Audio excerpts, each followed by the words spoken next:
The federal government of Nigeria has announced that it will, on Wednesday, start repatriation flights to countries bordering Ukraine for its citizens who are willing to return home.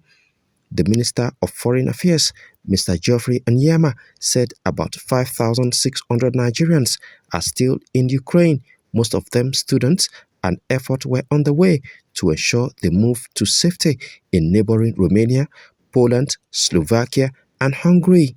Some of my friends are still there and I'm very worried. I text them to know how they're doing, if they have food or water, because right now the stores are closed. Yeah, so and the attacks are getting worse. Very, very worse. And hopefully they get out of Ukraine safe and no harm comes upon them.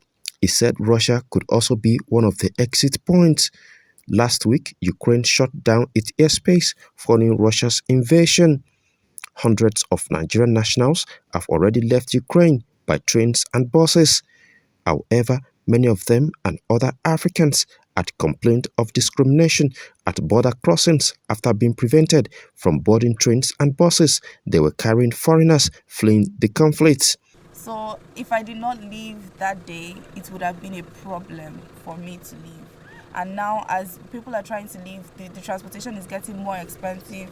They are saying $700 to get to Uzhgorod from Lviv for a taxi. So it's getting really... 5 days into the crisis, the situation remains tense, with major Ukrainian cities like Kiev and Kharkiv already targeted.